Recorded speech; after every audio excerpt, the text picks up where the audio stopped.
World Hypertension Day 2025 ki saruk ama oina ngasi NCD Cell District Health Society Thoubal na sinduna CMO Office Complex Thoubal dagi Khongjom War Memorial Complex phaoba cyclothon pangthokhre. Measure your blood pressure accurately, control it, live longer haiba theme da pangthokhiba cycle gi khongchat adu Thoubal dagi Dr. M. Bikramjit Singh District Nodal Officer NCD Cell Thoubal amadi Sri C.H. Basanta Singh District Program Manager Thoubal na lamthaki. Miyoi kuntra romna cycle thauduna hypertension dagi ngakthoknaba amadi haksang fana thamnabagi paujel puba khongchat adu Khongjom dagi amuk CMO Office Complex Thoubal phaoba yaurakhi.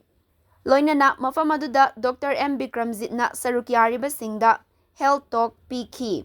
Mahak na hai miyam na BP wangba haina khangnariba hypertension Hauziki matamda angang ahal khaidana narakpagi mawong ama tawrakli.